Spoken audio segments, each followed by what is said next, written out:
There's our first couple of people in. Hey, Chloe. Hey, Lindsay.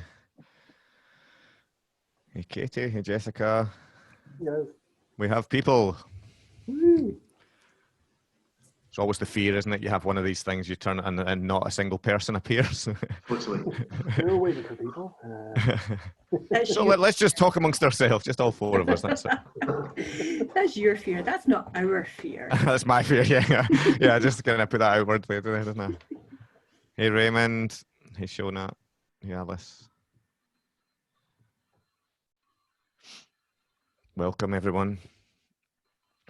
Thanks for joining us on a rainy evening. Someone bring the sun back. It was bearable when the sun was here. Hi, Alison.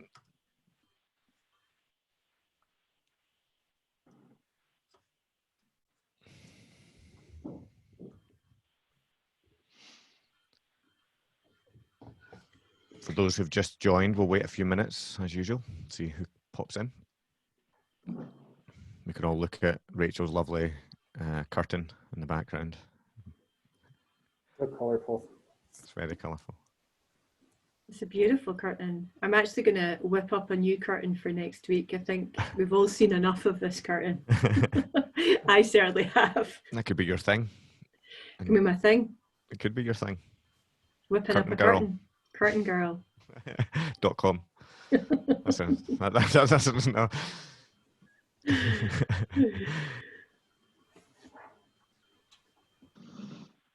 It's not raining in Leith. Right, we're all coming to Edinburgh. Thanks, Jessica, just for telling us that. Cheers. That's cheered us all up. It's raining in Glasgow.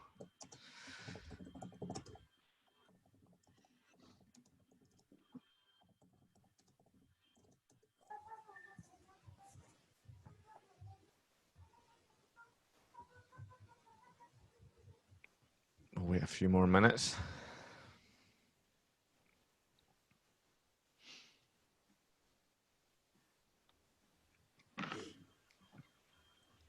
This always feels a little more tense than it needs to feel. This just kind of silence of. It's like standing in a lift and you're not allowed to sort of talk to people, and then wait until the lift doors open, and then you go out. Oh yeah, right. Thanks. Yeah, nice to you. At least there's like some music. We should actually have a playlist. I was thinking about that the other day. We need a playlist. We need to figure that out. Who's in charge of that then? I'll be in charge of that. No, I mean, not that I don't think that your choices. All right. I'm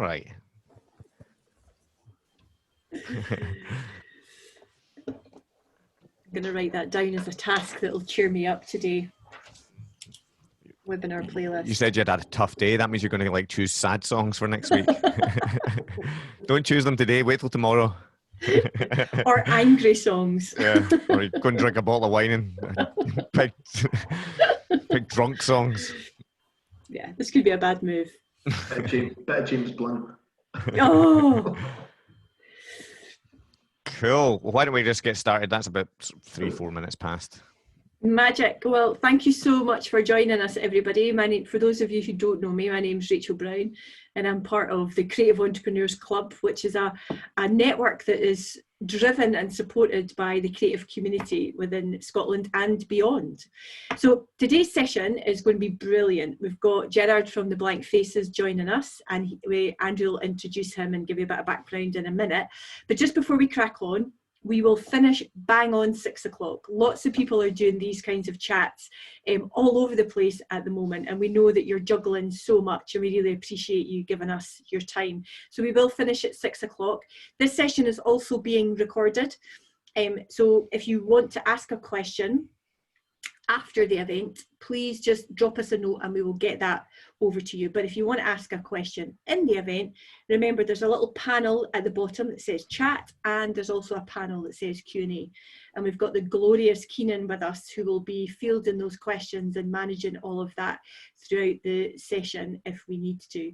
This is an informal chat as always, but we hope it will be full of good laughs and inspiration and lots of knowledge. This is the 4th one we've done. And as we keep saying, we'll be here until you need us. and want us. So without further ado, somebody who needs us and wants us, I'm going to hand you over to Andrew Dobbie. Cool. Thanks, Rachel. Hi, everyone. Hope you're doing okay. I was just saying it's a slightly rainy or dreary evening here in Glasgow, but I hear it's not over in Edinburgh. Lucky gets. So thanks for joining us. My name's Andrew. I'm the founder of Made Brave, which is a creative brand agency, and also Campfire, a content agency over in Edinburgh. So they'll be having the better weather than us at the moment.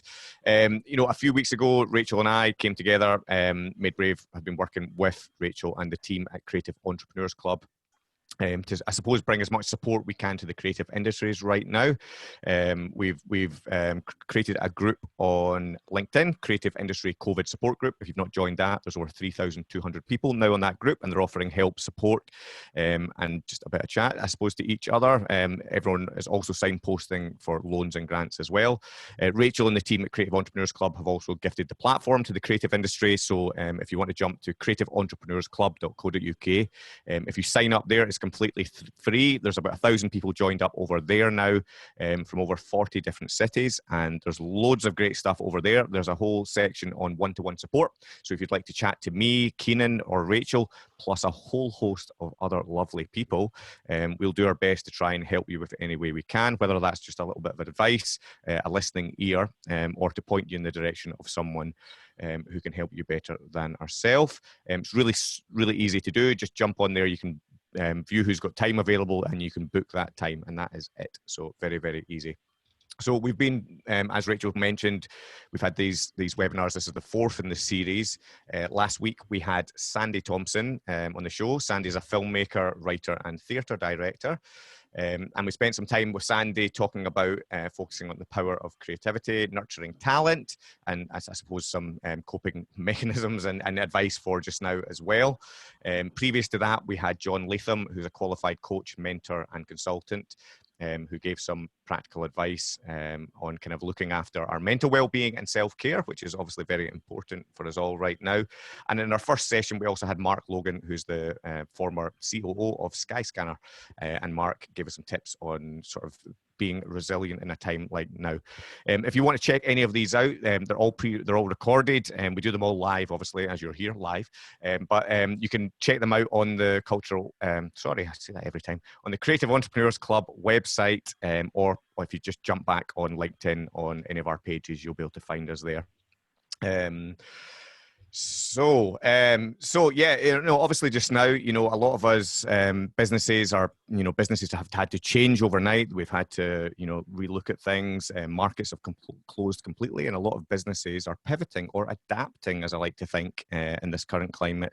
So today we've got Gerard McKenzie-Govan, who Rachel's got the actual formal introduction, I believe, just after me.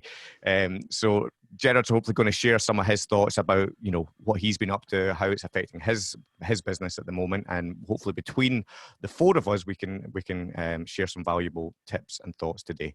Thanks a lot. So for those of you who are just joining us, this is week 4. We're obviously getting into the swing of it and starting to lose it all at the same time. So I don't know about all of you guys, but this week it's only Tuesday. This is a tough one for me so far. It's been a hard week, so apologies. I do have the introduction for Gerard. So Gerard is the founder and CEO of the Blankfaces, a fashion brand that aims to end homelessness in Glasgow and actually beyond. We're going to have a Q&A with Gerard. We're going to listen to his story. We're going to ask him some questions. But essentially, the Blankfaces is a Glasgow-based streetwear brand, and it takes inspiration from the stories and personal experiences of those living on the streets to create designs for the streetwear collections. At the heart of the company's ethos is the commitment to share profit from the sale of every garment with the people who inspire each creation. And if you haven't checked any of the stuff out, it's beautiful stuff. It's really wearable. It's brilliant. And I think given the fact that Gerard is one of many incredible social enterprises that Scotland has, it's worth looking at how we start to think differently about business and think differently about support. And that's really why we wanted him on the show. So Andrew's going to kick us off with the first question. Andrew, over to you. Great, Gerard. So it'd be really great to hear, just I suppose in your own words, a little bit about who you are and what you do. Yeah, so my name is Gerard. Hi. So for me, it's I run the Blankfaces. So we're the UK's first fashion brand aimed at ending homelessness. So for us, we look at homelessness, and I've looked at homelessness for years and years and years, and you've got all these other social enterprises or charities throwing money at homelessness and saying that they're trying to fix it. And I don't know what it's like anywhere else, but I know in Glasgow especially, it's getting worse and worse and worse. And for us, we wanted to do something a bit differently. So we kind of took what we do, and for us, it's about not making money and throwing money at homelessness because it doesn't seem to be working. It's about trying to change people's perceptions about homelessness. So instead of you thinking about another statistic or another tagline sitting there in the street or anywhere else, it's more about that's a human being there and seeing an actual human being sitting there. So all of the designs we do are created or inspired by someone that's homeless, and it kind of tells their story, their trials or tribulations, and how they've got to that point in their life. Can I ask a question, Gerard? How did you start? What was the idea for the business? Where did it come from? So when I was, this is a long story probably, but I was born in Ayr. My mum and dad lived in Africa, and they just moved back to Ayr, and they rented a little hotel down in Ayr where my mum was a wee Catholic woman who, you know, she cared about everyone. She would do everything for everyone, and she wanted to just take in homeless people and help homeless people. So we weren't like a rich family or anything, so we lived in one of the rooms in the hotel. There was never a them and an us. It was always just, you know, my mum and dad maybe go out for a night out and someone in the hotel would look after us, or it would just be like a big kind of crazy family. So there was always that, you know, my mum would be up in the morning making breakfast for people. She would cook people dinner. She would help people as much as she could, and it was always something for me that it kind of rubbed off on me. And what, about 4 years ago, will be 5 years ago soon, I had a little boy, and just changed my life. Like you just start seeing things differently. Just started to notice homelessness a lot more for me, and I was like, God, right, okay. And I wanted to try and help people. So just at the same time as having my little boy, my mum passed away as well. So it was a bit of a right, well, I want to try and kind of help people as much as I can. So I worked in retail for years and years and years, and I kind of wanted to give up retail because I had a little boy. I wanted to spend more time with him, and I took a job in an office as a manager for a telecommunications company. Bad idea, and it bored the absolute life out of me. So I wanted to try and do something. So I started doing little classes down at a shelter down near the Barras, the Lodge and House Mission. It was just one day a week. I found a loophole at work that I could actually take a day a month off to go and kind of work somewhere else. So I wanted to do that. And I just started doing one day a month in this little shelter, just going in, talking to people, getting to know them, and kind of breaking down those barriers. And from there, about 2 years ago, I applied for a little grant, got a little grant, and registered as a community interest company where, you know, we were a non-profit, wanted to give the money back to helping homeless people. And from there, it was just, we applied, or we didn't apply, we asked the City Council if they could help us in any way possible, and they kind of come back and says, nah, there's not that much of a problem, we've got it sorted here. And so we did the poster of the People Make Mistakes, which was the take on People Make Glasgow. We got into quite a bit of trouble for it, but you know, it is what it is. So we then, with the money we had left, we made 100 t-shirts of it, and we sold them, and from there we've kind of grown to where we are now. So yeah, we could have kept plugging along with all the t-shirts and sweatshirts that we did, but we've kind of, over the past year, I started doing this full time the 13th of April last year, and from there it's kind of started going leaps and bounds, and it's kind of got a little bit mental. But it's, you know, we're seeing my classes growing. We now run classes in 3 different places across Glasgow. We're doing Edinburgh now as well, and it's just, you know, we're starting to see more and more people getting involved, and I think it's that's what I want to do. I want people to just start changing their perceptions of homeless people, and the more that happens, the more we're breaking down barriers, and the more that people see the actual human being sitting there. Yeah, so Gerard, I suppose at the moment, at any time, right, being homeless is obviously hugely challenging in itself for anyone, and we all wish that, that we don't end up in that situation, but obviously, unfortunately, lots of people do. But I mean, just now, obviously, with, food banks are stretched, with people not actually being on the streets to give people money, which is, I'd imagine how a lot of people often survive as well. It's extremely challenging just now, and I'm just wondering, could you share with us a little bit of an insight on what that world looks like just now?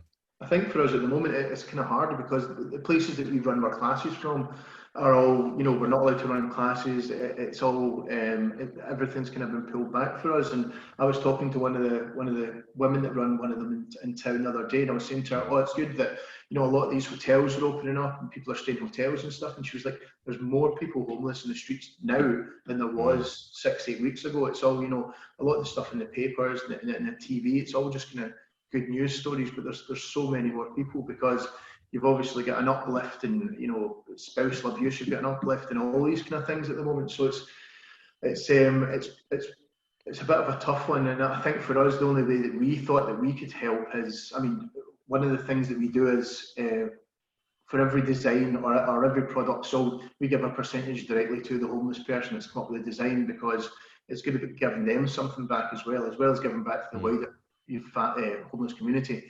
It's about giving that person a bit of ownership and a bit of kudos to them actually doing something.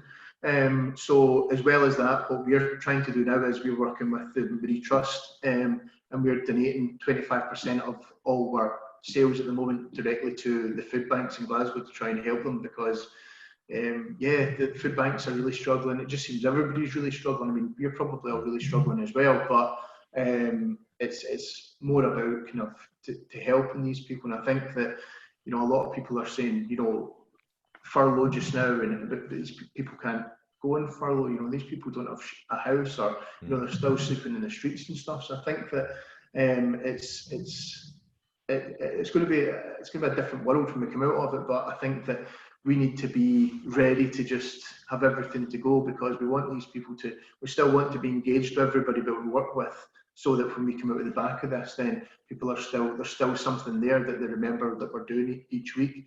So I think it's just trying to keep some kind of normality at the moment with the people that we work with.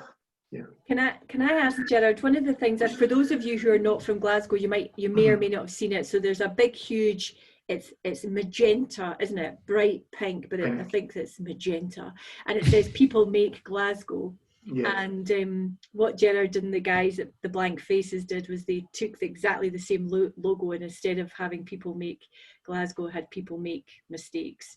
And that brand, particular brand push that you did, that went viral. That went like everybody. It felt like everybody saw it and everybody was wearing it. And I met a lot of people who work with you and clients who felt actually a sense of pride that there was something that was going out like that. Yeah. So do you tell us, because one of the things that you do brilliantly is that, as you say, you see the people behind the situation. Yeah. And lots of people buy your stuff. Lots of people from a whole range of different backgrounds buy your stuff, and the people who are homelessness experienced by your stuff. Tell us a bit more about that, because that's a brilliant story. You're playing yourself down here, Gerard. You made a smart choice. You did. It's true. No, I think for us it's taking that story. Not everybody we work with is an artist, but we have to work with. We talk to people, and people's stories are the most powerful things in the world. And I think for us, there's times when I go in and I sit and I talk to people, and you hear their story and the stuff that they've been through. And like I said, I've got a little boy who I can hear in the hallway here. And like for me, you hear some of these guys' stories or women's stories when they were young and what they've been through, and it's harrowing. And for us, it's about turning that story into something that looks good and wearable, but still has that story behind it, because we want, as a brand, we want people to buy us because the product looks good and it feels good, etc. But we also want to have those stories there. So it's probably something that isn't done as much, that that a lot of fashion brands don't really have stories behind what they do. But for us, it's about the stories. It's about telling these stories, but doing it in a completely different way that, you know, isn't kind of like a little violin playing, because a lot of people get bored of that kind of thing. But it's about something that people, you know, they believe in the brand, they believe in, you know, buying into the brand because of either it looks good, there's a story behind it, or they're actually helping people as well. So, yeah, so I mean, for us, it's about, it can come from anything. Like, we've had a boy, Davey, who is one of the homeless guys, one of the first guys I ever met. And he was a methadone addict, and you know, we spoke for weeks and weeks, and only one of the little things that came out, and it's our bestseller, was he was talking about, you know, homeless people are seen as a bleeding heart. He was like, you know, we've always got our hand out asking for money. He's like, just want to be treated like a human being, man. He's like, you know, I don't want to be, you know, I don't want to be begging, but I've got nothing else in life. And out of that whole thing, we come up with this bleeding heart, and you know, we traced a heart out from the computer, and we did loads of different things. And from there, you know, we did the bleeding heart. And for him, there's a blogger, I think that's what he's called, who bought the t-shirt and wore it, and he got like so many thousand likes. And when I showed Davey that, you know, he was so proud of it. It was amazing. It's great to see the pride in his face. And I think for us, that's one of the big things, is about seeing, you know, seeing the pride in people and the design as well as obviously trying to make money and help that way. Yeah, and I think it's nice that you've struck that balance of terms of, you know, as human beings, we need purpose. It's, you know, Yeah. we're hugely purpose-driven creatures, and you know, obviously you need money to feed yourself and to house yourself, but you know, it's the balance of both things, isn't it? Yeah. And you know, and I love the fact that, you know, it's unearthing these stories, because I think, you know, by doing that, you're giving that person a sense of purpose. You're educating people. And you know, as you say, the products have to look good as well, right? Because you know, you need the balance of everything. I'm interested to know, you know, you spoke about Davey there and the creative process with him, that you were in talks for a week. Is the process the same every time? Are you know, do you have a set process? Do they work beside designers, or is it completely different every time? So it's a lot more structured now than what it was when we first started. When we first started, it was more about just going in and getting to know people, etc. But we've kind of moved on a lot from there. So now we kind of run a kind of 6-month structure, where at first it's probably pretty boring for people, but it's going in and it's people just writing down their timeline. So from where they were born up to now. And from there, what we'll do is we'll work kind of one-on-one with them, or as little groups, and we'll try and kind of pull out different parts of those stories.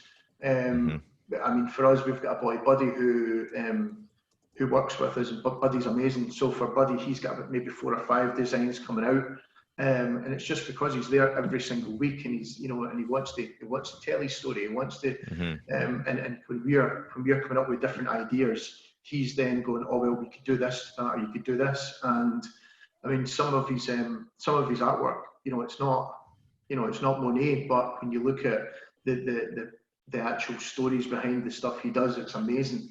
And from where we've taken, I'm not going to say where we've taken him, because you know, he's his own man, and he's got to where he has. But you know, when I first met him, he was sleeping in a shelter on a floor, and now he's got a flat, he's got a little job. You know, and he sees his kids more regularly as well. And I think for us, that's one of the proudest things that we've done. You know, and do you collaborate with designers, or is it always like designers in your team, or do you pull in, you know, named designers or designers from agencies and such like? So for us, it's pretty much about our team. I've got our creative director for the company, Piotr. He's an unbelievable designer. So he's great. The way it kind of worked is we did wear sweatshirts, and we did wear t-shirts and stuff, but you know, these brands kind of get lost. A lot of the kind of, you know, t-shirts and sweatshirt brands, they'll just get lost because there's a lot of them out there. So for us, I've always wanted to be a fashion brand. I always wanted to have full collections out there telling stories. And we started working with Caledonian University last year, where we took their students, I think it was 20, there was 20 of them, 19 girls and 1 guy, and we took them all down to the mission, which is down at the Barras, and just took them in and said to them, you know, want you to go in and kind of get to know people, have a chat with them, and you've never saw as many shocked and scared looking people in all your life. We took them in and just kind of left them there. And me and the lecturer kind of left, and we were working in an office next door to it.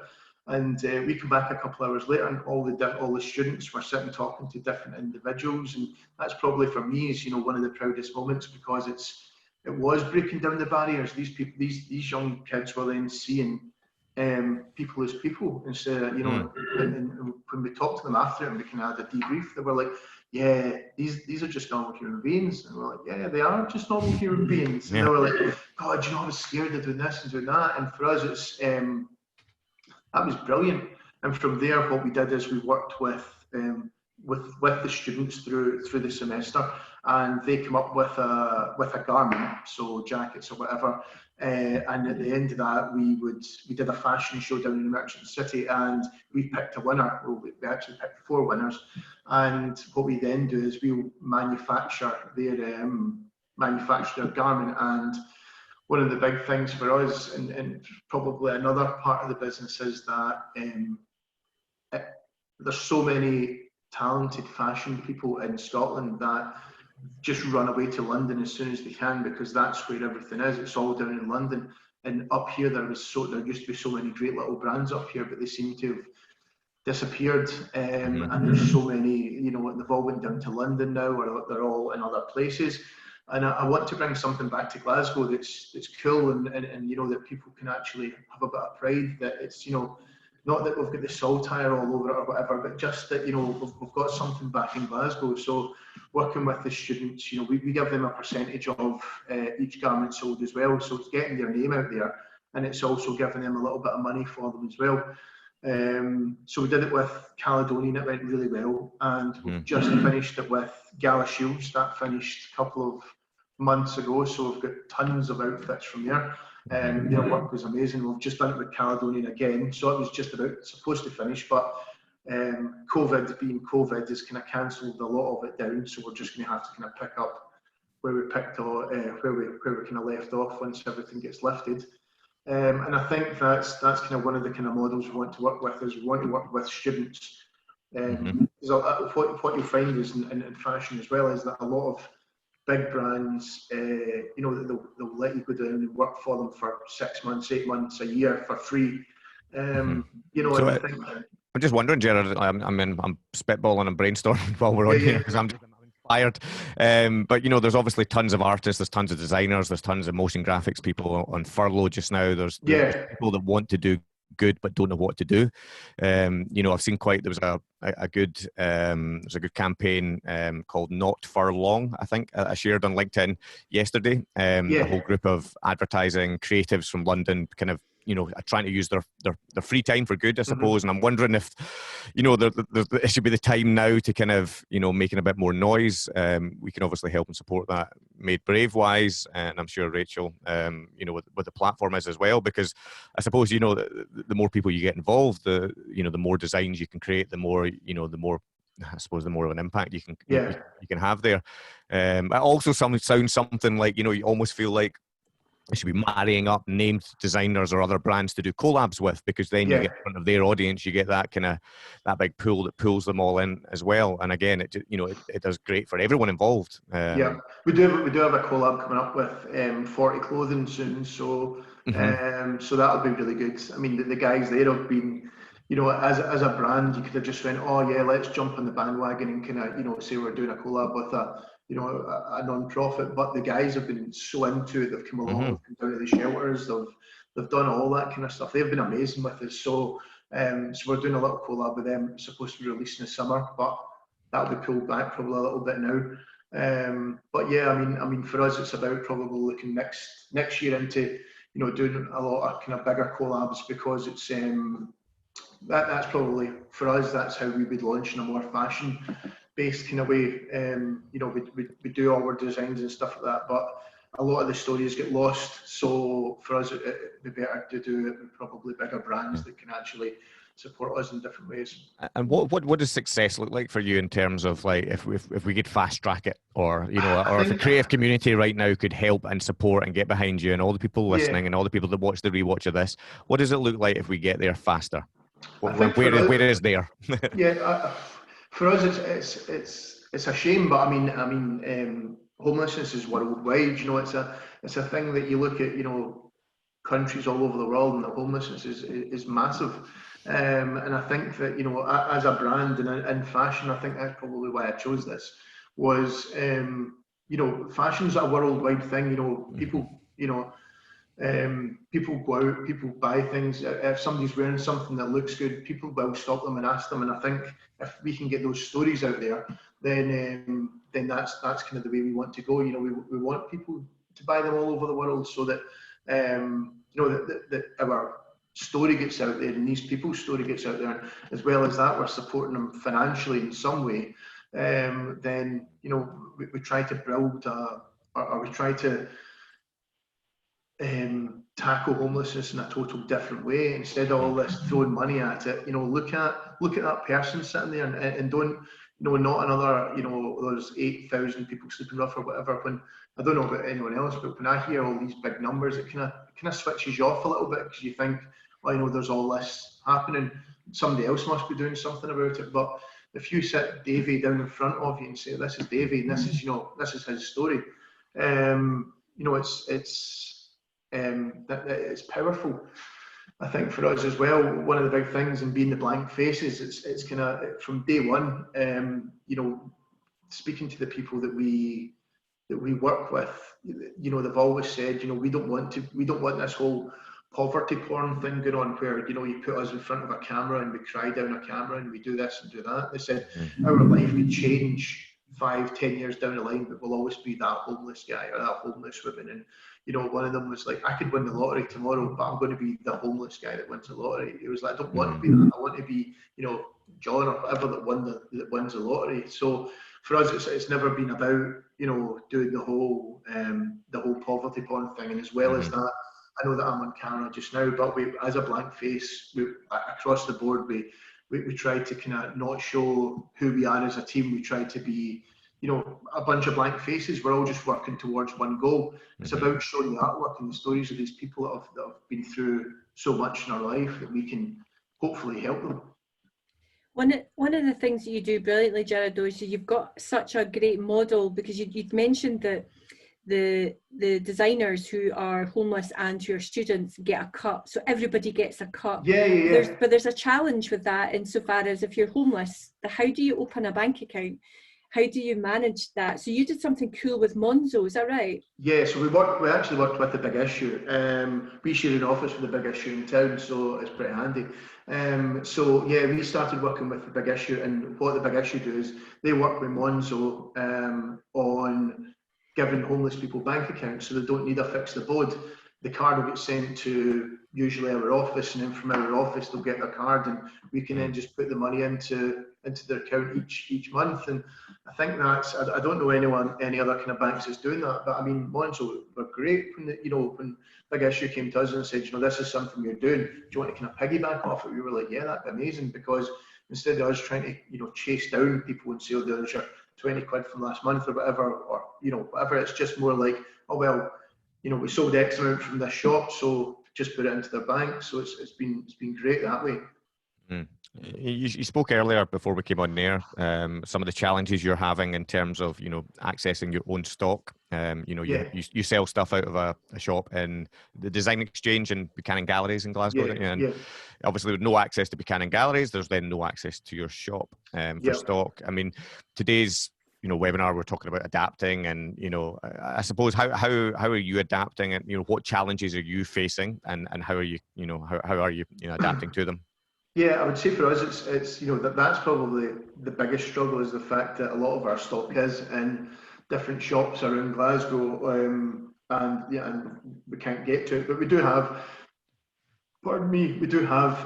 stock, and we are working really closely with our manufacturer just now. So what we're doing is, if we're getting sales in, we're getting in contact with the manufacturer, and they're kind of sending it over in bits and pieces instead of buying bulk just now, which is great. Because usually they would be like, you know, we need a run of 100 or 200 kind of thing, but you know, I'm contacting the boy that we're working with and saying, you know, I've got this, and I can't get to it, and he's like, right, well, I'll just print them up for you and get them sent out to you or whatever, which is great at the moment. But hopefully things start to ease up soon and we can kind of get back to normal. But it's just about adapting, isn't it? And I think one of the big things for us as well is that our manufacturer is, can make things. A lot of the front line people that we work with in the third sector that work in the homeless shelters and stuff. I mean, they're going in there and they're working, 12, 14-hour days, and they're working without, any PPE stuff. They don't have the face mask, they don't have any of this. And for us, we contacted the big lottery or the lottery and said to them, would there be any way that we can work with you on this? And they're pretty happy to give us a grant on getting PPE stuff done for the third sector and not the NHS, because I mean and I love the NHS and everything they're doing, but everything's kind of directed to them at the moment. But they've forgot about all the other people that are still working with vulnerable people and stuff. And I think for us, that's kind of where we want to help as much, because there's tons of them working day and night trying to help all these people that's actually on the streets or that are using these shelters every day, and they're not getting the right equipment that they can. So hopefully we can get something fast tracked at the moment and get the manufacturer to start getting stuff done for us. So one of the things you've done there then, Gerard, you pivoted your business to say, right, well, we can't get stock, we can only get it in dribs and drabs, but we've got these skills, I've got this network, I've got this connection, we can actually do something slightly different for the community that we work with and get some PPE out there. Yeah. That's what it's called. Get some protective clothing out there for people who are in the front line. Yeah. Really, I think you're being a little humble about the way that you're thinking about your business, because you're constantly come against challenge and then you're just hitting it out the park. So like, actually, I can't go that way, so I need to go this way. I can't go that way, so I need to go that way. I can't go this way, so I need to go that way. So you're constantly problem solving. How are you feeling in all of this? You're always pretty buoyant. You're always up for it. You're like, yeah, it's no problem. Yeah, I think to be fair, it's it isn't a bother. I think you just need to kind of roll with the punches a little bit. It's been different. It's been difficult at points, I think, and I think probably some point last week I just had one of those brick wall moments when you go, oh my god, this is going to kill me. But it's you just have to get over it, I think, and I'm lucky I've got a roof above my head, and then I think of some of the people that we do work with and they don't, and I think, well, maybe it might be hard today, but at least I can go out of my bed, at least I can do this, at least I can do that. So and I know that you're saying I'm being humble, but maybe I just am a little bit humble. I think that it's hard work. It is hard work, but it's I love it. I love the people that we work with. I love the we just, like I said, we just done the project with Gala Shields, and a lot of the students from Gala Shields messaged us and said, is there any way that you can get material to us and we'll start making PPE equipment for you? And it was just like, it's amazing. It's great how we're coming together as a there's people just coming together to try and help each other, which is lovely. We haven't saw that probably much in a while, but now it just seems like everyone's actually starting to come together and help each other, which is brilliant. So you're obviously a great leader, Gerard, and very inspiring me right now. I'm sure you're inspiring everyone else that's listening. And at these kind of times, we need people to inspire us, right? We need people to give us the motivation. We need people to lead the way.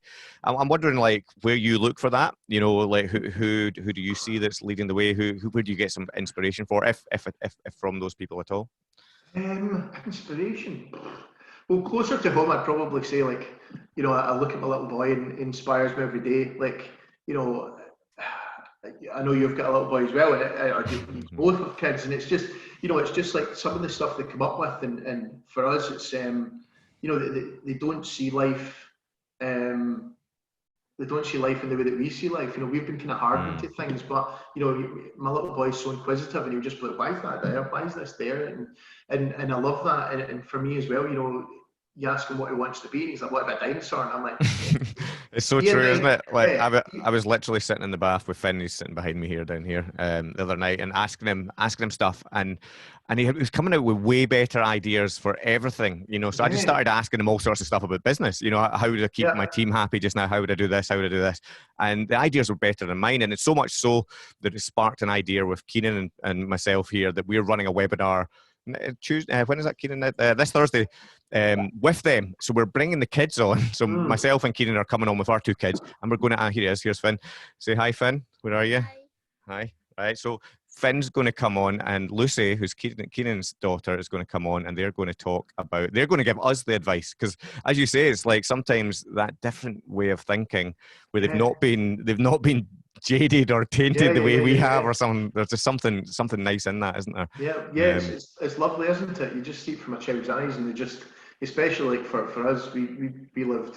We used to live in the West End, and we'd walk down by the road, and my little boy would just ask all the time, like, why is that person sitting there, Dad? And I was like, I don't know, like, you don't know. And it's just like, yeah, and it was a bit more like, oh, well, actually, let me think about that. And that's kind of, one of the things that really sparked the whole, let's actually talk to people. And I think for us as well, one of the big things that, a lot of people are like, oh, I'm not going to give people money and stuff in the street. But I think one of the big things is, see if you just acknowledge someone, it goes a huge way. You just see them, the smile in their face, like as if, oh my God, I'm a human being and somebody's actually acknowledged me now, which is lovely. But yeah, I think my little boy, he inspires me. I mean, he drives me up the wall, but he inspires me. Apart from that, who else inspires me?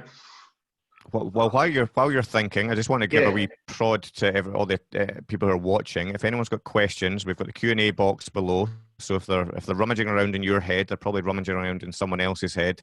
So stick them into the Q&A box so that you can ask Gerard any of the questions that you have. And whilst you're thinking, just whilst we're on that, so I've got 2 children as well, and actually we're all on the same path of this. So tomorrow, my little girl she's interviewing me and Medea and Lockie and Harrison. So we're all it's like a family. Everybody's got the family show this week. So we're also on our 11s. We're getting interviewed as well. So I think you're totally right. I think seeing the situation we're in at the moment through young people's eyes and children's eyes is just something so powerful and so meaningful. Because my little girl keeps asking why we're not sharing everything. Why are we not allowed to share everything, Mummy? This would be a lot better if we could share. So I think it's just so lovely that we're all getting to the same position at that time. Yeah, it's just we realise we've all got these little people around that are much more useful than we think. Exactly. Yeah, they're the brains, aren't they? They're the ones that, Why can't I go to my granny? It's just like, well, you just can't. Why? It's a bug. It's great though. It's great. I think probably he inspires me more than anybody. Inspirational wise, I mean, there are probably a lot of kind of clothing brands out there that I would inspire us to be. But I've always said that we are a streetwear brand, so we're kind of, that's where design along streetwear, and you look at a lot of the kind of brands that's come out, and some of them have come out, and you just, for me, I don't understand how they've got so big so quickly, but it's amazing how they've done it. Like the marketing behind the branding and everything, it's just it's just worked amazing. So I think that's it's great to see a lot of kind of up and coming brands and stuff like that coming out as well, which is lovely. Can I ask, Gerard, sorry, Andrew, can I just ask, how do you juggle that? So, because you're building a brand, and you're using the sales from the brand to support the situation and to change the situation and to challenge the situation. You've got lots of things going on. So how do you build the brand at a pace that enables you? I mean, COVID aside, because there's an opportunity with COVID and you've pivoted and that's it. But COVID aside, how do you build the brand at pace that enables you then to really have something meaty to support the homeless people that you work with? Because you need to get this at scale, rapidly. Yeah, I think for me, coming in to the whole social enterprise thing a couple of years ago, it was, I'd never dealt with social enterprise. I didn't know what social enterprise was like 2.5 years ago, and coming into it, I felt like a lot of kind of social enterprise things was all about, everyone I spoke to in a social enterprise was all about struggle. Oh, we made X amount and we had to give this back to the community, and we did this, we did that. And I was like, yeah, but you're not thinking about it like a business. Like as a business, you should be looking to grow your brand first. And then, instead of me donating £500 in year one or something like that. I could put that £500 back in, double it or treble it or whatever, and then I actually have money that can do a bit more good. And I think for us, it's about, I've been trying to, especially since I started this, look at things as a business instead of like a charitable social enterprise, helping the community, because, for me, if the more money we make, the more stuff we can do with it. I'm not just talking about just throwing it at homelessness, but if we can do things with it, and I think for us, doing the People Make Mistakes campaign, it was good. We did get into a bit of trouble for it, but it was probably a bit of a dig at Glasgow City Council. And I think some of the new designs we've got coming out are probably a little bit risky towards other councils, or maybe the same council. But it's just about, maybe as we grow, more and more people will actually start talking about it, and then that's when, as a small brand, Glasgow City Council can be like, yeah, it's a couple of posters and stuff. But as we grow as a brand and we start asking the bigger questions to people that should be getting questioned on it, then hopefully they've got answers for it. Because it is, there is so much more we should be doing, but we're not. So hopefully, if we can grow and start asking bigger questions for people, then they will have to answer. Yeah, and I think a lot of what you said there is the basics of brand, right? It's what to grow any brand or to grow a tribe, you've got to have a stance. You've got to stand for something, and usually, when you stand for something, you're going to get one side of a party that likes it, one side that doesn't. Yeah. But that means you stand for something and you mean something, and then you need purpose. You need clear purpose, which you've got. If your then purpose is doing good, it's even stronger.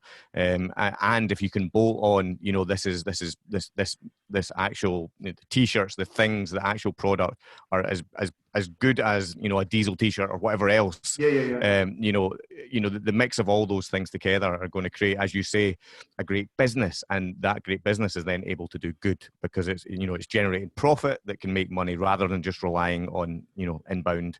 You're better if you can do that and build a sustainable business that everything works with, isn't it? Yeah.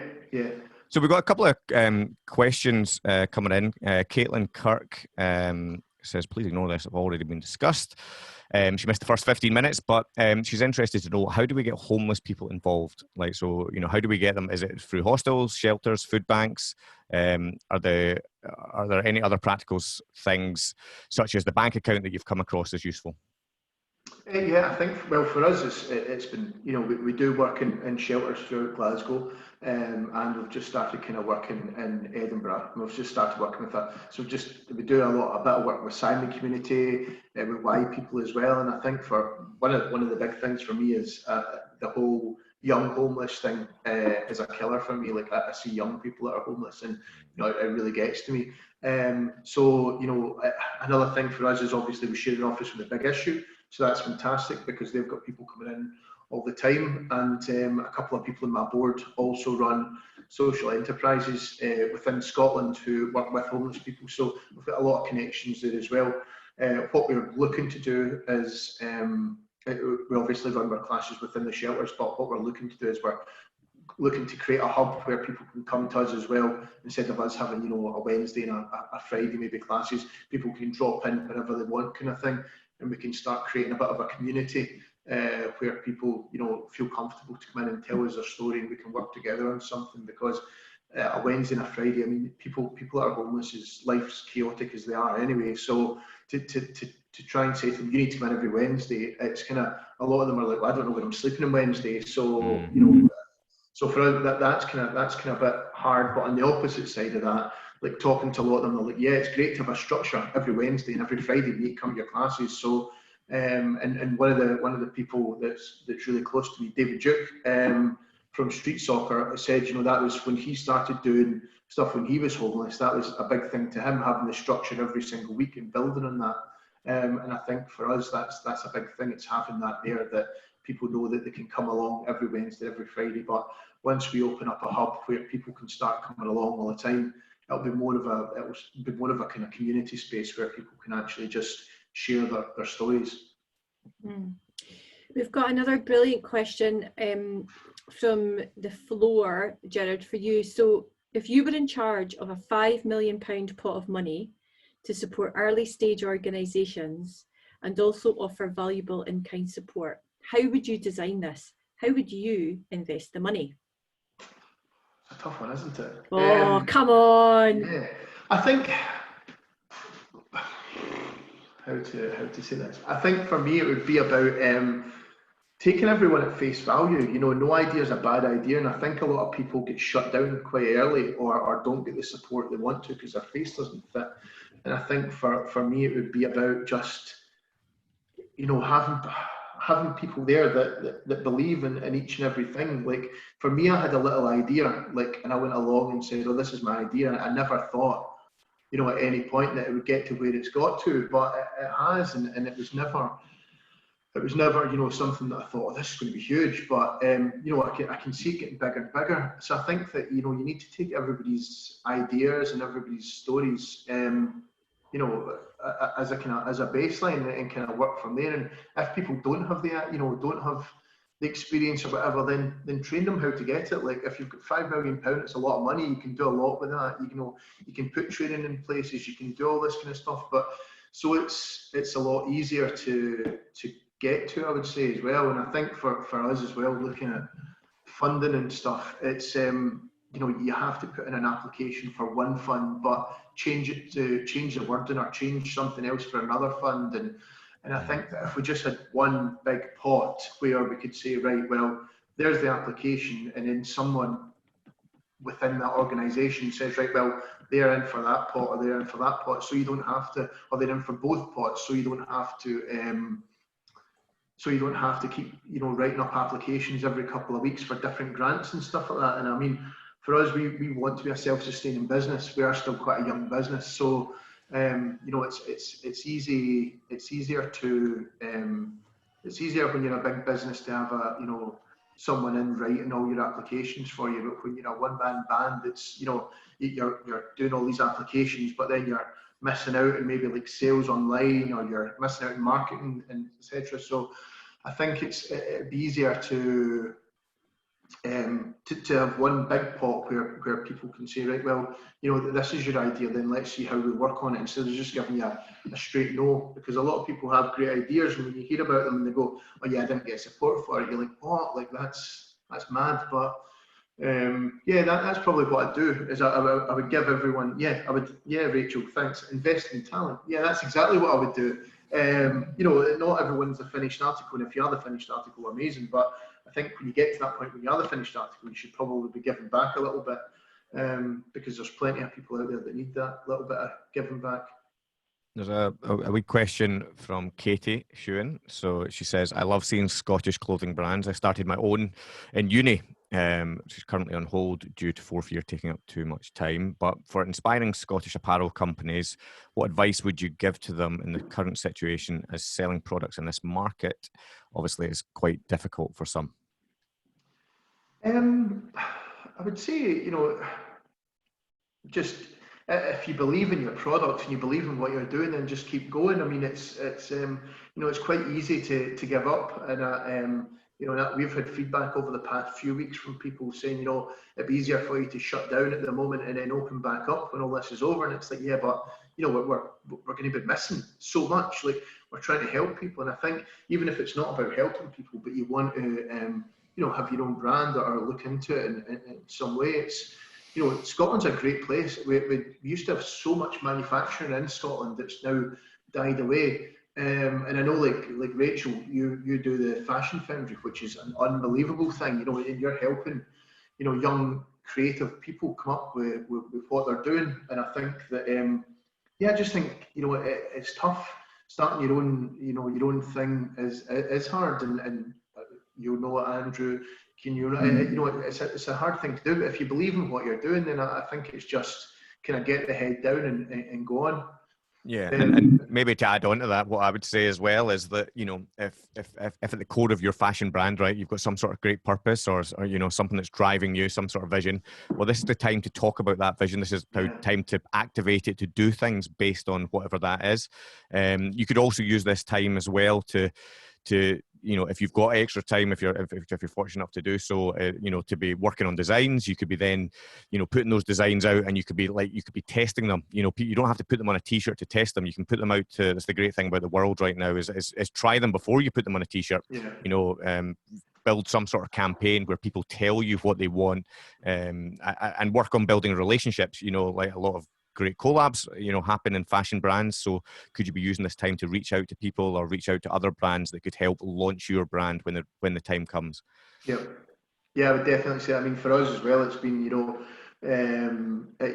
reaching out to people and getting in contact with people has been massive over the past kind of 6-7 weeks. It's just been and there's so much support out there to help people. It's just finding it, and I think going back to that thing about the 5 million pot, it's quite hard to find it in different places. But if there was a way that we could all just kind of get together and say, this is happening, then it would be great. Especially in creative industries in Scotland.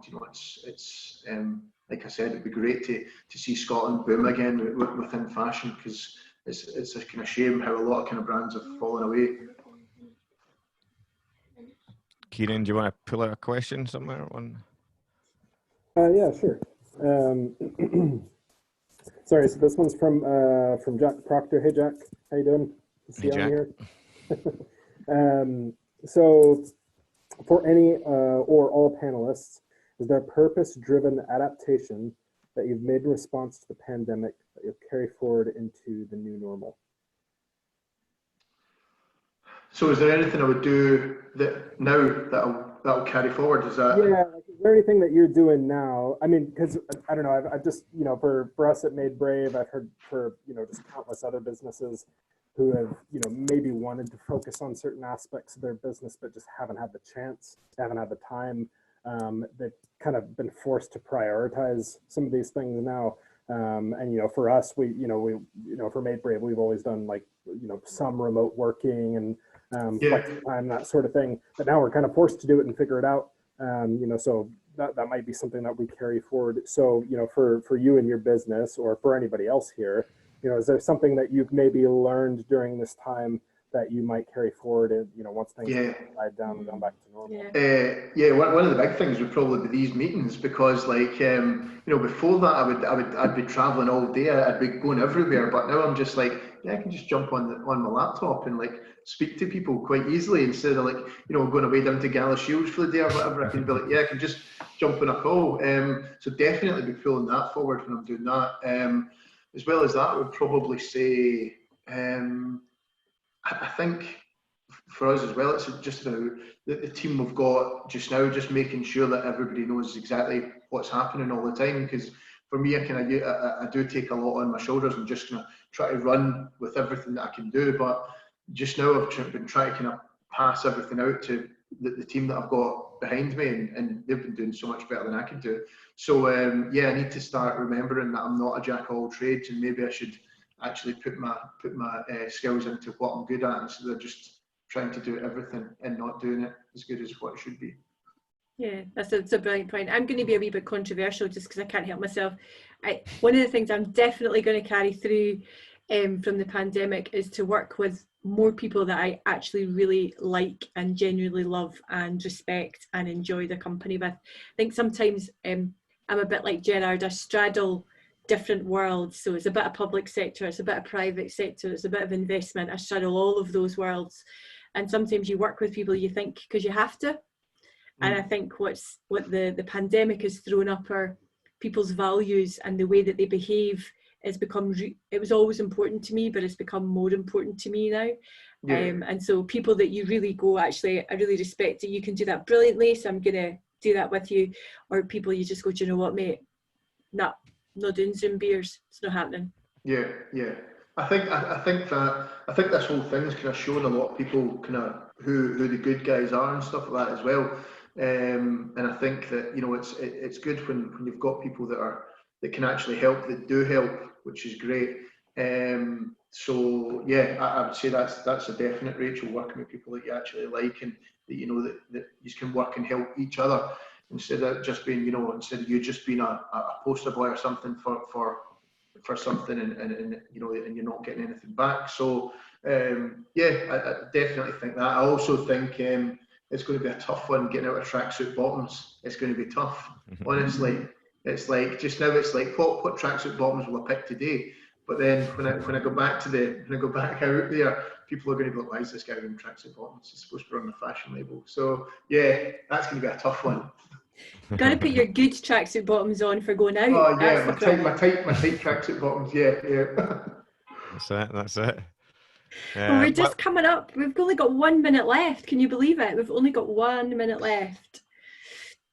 Gerard, if you were to give us one parting thought, one bit of advice, what would it be? Oh, God, I don't know.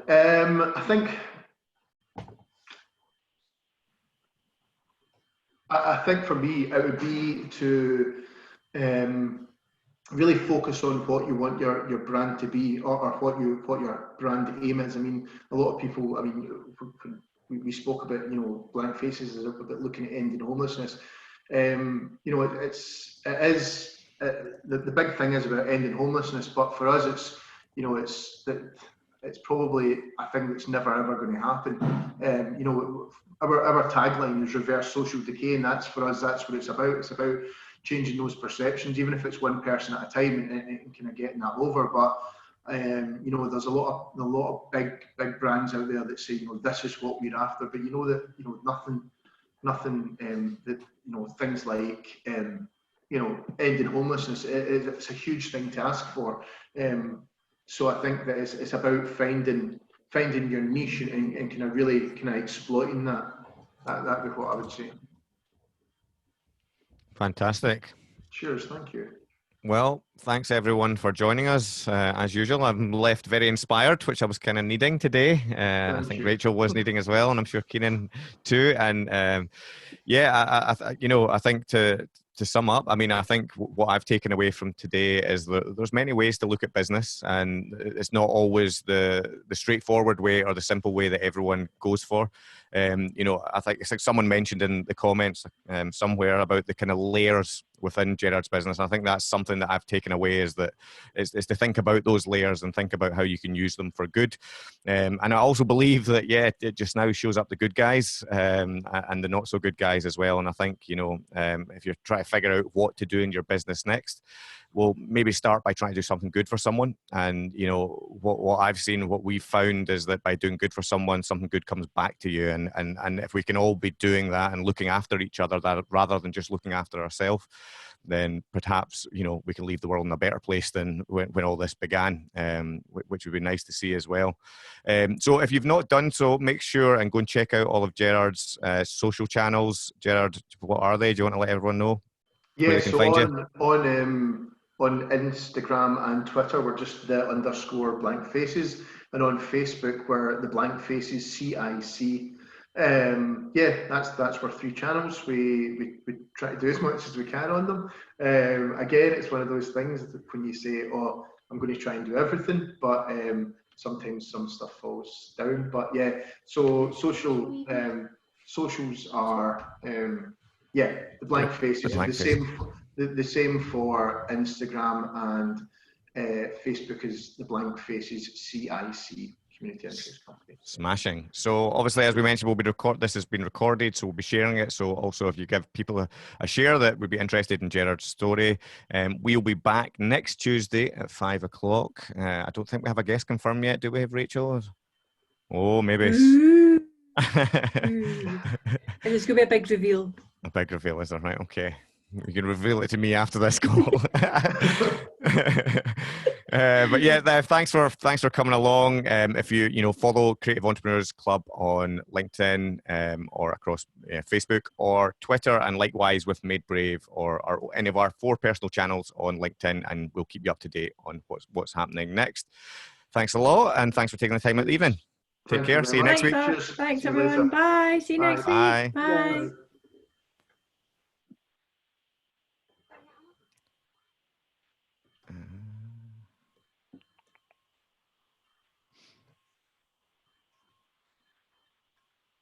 I'm trying to think. Is there a way? Is there a way to end a meeting where we stay in at the end? There should be, if everybody else starts to leave. But we're still recording. We'll end it now and then. Unless anyone knows that magic button that's listening. There must be a way. There must be a way. Come on, Zoom. Zoom experts that are still in here. There's only one. There's one left. That's it. One left.